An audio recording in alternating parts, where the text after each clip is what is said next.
mēs palasām šos mērķus, tas būtu skaisti, vai ne, ja 2030. gadā Latvija būtu plaukstoša, aktīvu un atbildīgu pilsoņu valsts, vai ne? Mēs taču gribētu tādu. Mēs noteikti gribētu, ka ik viens varēs justies droši un piederīgs Latvijai. Arī to jūs gribētu. Mēs gribētu, lai šeit katrs varēs īstenot savus mērķus, un beigu galā Latvija ir mūsu mājas, zaļa un sakopta, un mēs esam atbildīgi nākotnes priekšā. Un jūs neticēsiet, bet šie ir reāli pastāvošie Latvijas vīzijas mērķi. Bet nes kaut kādu iemeslu dēļ mēs uz turieni nevirzamies. Un pat pēc 5 gadiem, kad vajadzētu šim visam notikt, mēs to neizdarīsim. Kas šeit ir par mērķiem? Tātad es zinu, ka ne visi cilvēki ikdienā lasa likums, bet ir viens likums, kurš ir māte visiem likumiem, un šis likums ir Latvijas ilgspējīgas attīstības stratēģija, kuru pieņēma 2010. gadā. Un vienkārši izgadījās tā, kad es biju šīs stratēģijas līdzautore, un mēs 9. gadā izbraukājām visus novadus, visus cilvēkus, augstskolas, pētniekus, dažādu profesiju cilvēkus, lai nonāktu pie vienas stratēģijas, kas būtu jādara. Tieši šobrīd arī Saeimā ir uzsākts process šai stratēģijai uz 50. gadu, un tas mērķis ir, lai arī šī stratēģija uz 50. gadu tātad tiktu veidota sadarbībā ar jums, ar iedzīvotājiem. Nu, varbūt ļoti īsi, kas ir tās galvenās prioritātes, ko valsts šobrīd dara, un tas trakākais ir tas, ka mums šķiet, ka tā stratēģija ir un šīs prioritātes ir uzliktas, bet kaut kādu iemeslu dēļ tas nenotiek. Un tas ir tas, kas visus tracina. Nu, piemēram, ieguldījumi cilvēku kapitālā. Nu, mums visiem būtu jābūt laimīgiem, ka mūsos iegulda, bet mēs neskapēc to nejūtam. Paradigma maiņa izglītībā. Mēs visi saķeram galvas, domājot par Latvijas izglītības sistēmu. Vai inovatīva un ekoefektīva ekonomika. Nu, labi, tur kaut ko mēģina domāt. Daba, ka nākotnes kapitāls. Izrādās mūsu augstākajā stratēģijā daba ir mūsu kapitāls, kas mums ir tā kā jāsargā, bet skatoties visu to, kas tagad taisās notikt, tas ir pilnīgi pretēji. Telpiskās attīstības perspektīva, kā mēs attīstīsim Latviju, kur kas būs, kur mēs ko veidosim, kādā veidā attīstīties. Inovatīva pārvaldība un sabiedrības līdzdalība. Šīm ir pievērsta milzīga uzmanība, un paldies, ka jūs šodien atnākuši klausīties. Bet īstenībā tā sabiedrības aktivitāte ikdienā jau ir ļoti zema. Ja mums šķiet, ka tie, par ko mēs esam ievēlējuši, tur Saeimā visu izdarīs mūsu vietā, un mēs mierīgi varam neko nedarīt. Bet tāds nav. Mēs varam kaut ko darīt, un ir arī jādara. Nu, un arī ļoti liela nozīme kultūras telpas attīstībai. Man liekas, ka pēdējā laikā, pirms Janīna Kursīte man pateiks, pirms gada vai tas saucamais Levita likums par mūsu vēsturiskajām zemēm kaut ko sāk darīt. Un starp citu, atceraties, ka līdz 31. augustam ir jāiesniedz priekšlikumi, kas tad ir tās kultūras nozīmes vietas, teiksim, Līvānos. Vai jūs esat uzrakstījuši tādu vēstuli? Jūs vienkārši to neziniet. Un tas ir saprotams, tāpēc, ka cilvēki ikdienā likums nelasa. Vai būtu jālasa? Labs jautājums. Es domāju, ka ir kaut kādas ģenerālās lietas, kas būtu jāzina katram cilvēkam, un tās arī jāprasa gan vietējai pašvaldībai, un ļoti interesanti, man liekas, jūsu situācija, ka jūs esat nobalsojuši un jums ir pilnīgi cits un jauns mērs. Tad kaut kāda korelācija tur ir par to, ka jūs sekojat līdzi un gribat tā, lai būtu labāk. Vēl šajā stratēģijā ir teikts par to, ka mums ir ļoti aizsargājams nacionālo interešu telpas.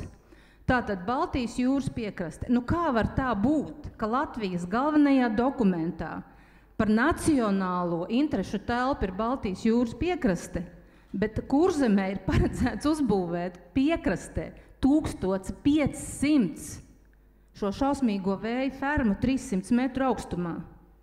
Kā tas var notikt? Es tiešām nesaprotu. Vai, piemēram, izcili dabas un ainavas kultūra vēsturiskie areāli? Vai mēs esam izveidojuši tādus areālus? Kur viņi ir? Mēs paši kaut kādā veidā neaizsargājam, un kāds to izmanto un vienkārši vālē. Lauku attīstības telpa. Kā cilvēki var dzīvot laukos tā, lai tas ir skaisti? Nu, un austrumu robeža. Starp citu, par vējparkiem šajā stratēģijā galvenajā mātes dokumentā ir viens teikums, un tur ir teikts, jā, vispār atjaunojamo enerģijas tajā portfelī var būt vējparki, tad 2010. gadā domāja, ka vējparki ir ļoti dārgi, ļoti neizdevīgi un vispār nav vajadzīgi, un ka varbūt tos varētu kaut kā ieviest pakāpeniski, kas ir pilnīgā pretrunā ar to, kas šobrīd notiek.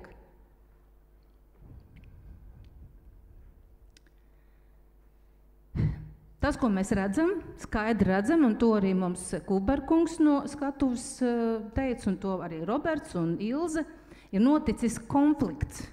Ir noticis milzīgs konflikts starp to, kāda ir valsts vīzija, kam mēs esam uzticējušies un ticējuši, ka notiks tā, kā ir rakstīts galvenajā dokumentā, no kur ir jāizriet visiem citiem dokumentiem. Mēs redzam, ka sociālā kapitāla attīstība nenotiek, mums tiek atņemtas tiesības kaut ko teikt, tiek pārkārtas satversme un dažādi likumi. Dabas kapitāls tika pilnībā ignorēts, vienkārši matceļs stāvs skatoties uz visām tām 107 ietekmi uz vidu vērtējumiem. Starp citu, tie ietekmi uz vidu vērtējumi, es palasīju dažus. Es zinu, atrast tādus pareizus vārdus. Ļoti nekvalitatīvs savārstījums. Kultūras telpa attīstība. Es reiz runāju ar kādu, mēs bijām ar Kasparu Latvijas Tirdzniecības rūpniecības kamerā ar Jānu Enziņu, man bijušo kolēģi, un viņš man saka, Žanet, tu beidz runāt par to ainavu un kultūru, mums vajag lētu enerģiju. Es domāju, Jāni, bet tu kā emigrēsi, tavi bērni te nedzīvos. Un arī šis mīts par lēto enerģiju, to stāstīja gan Roberts, gan Andris Kulbergs. Un tas ir mīts, beidzam izplatīt mītus un vienreiz sākam domāt par Latviju. Es tieši šobrīd lasu Krišāņa Valdemāra kopotos rakstus, jo viņam šogad paliek 200 gadu un gatavojas izdot tādu grāmatu. Un man ļoti patika viens Krišāņa Valdemāra teiciens. Viņš teica, es visu mūžu domāju tikai par vienu lietu. Kas ir labi latviešiem? Mums jāiet ar šo karogu. Kas ir labi latviešiem? Vai mums vajag šo tātad, es nezinu, kā lai pasaka,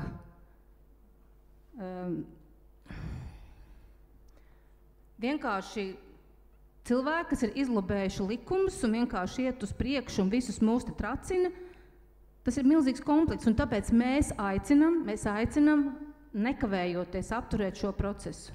Nekavējoties apturēt, tāpēc, ka tas ir izveidots nepareizi, viņš ir izveidots nesaskaņā ar mūsu stratēģiju valsts, un šobrīd tātad tiek gatavots jaunais valsts stratēģijas dokuments Latvijas ilgspējas attīstības stratēģija 2050 uz nākamajiem, tātad 25 gadiem kopā visi apspriežam, kas ir vajadzīgs Latvijai.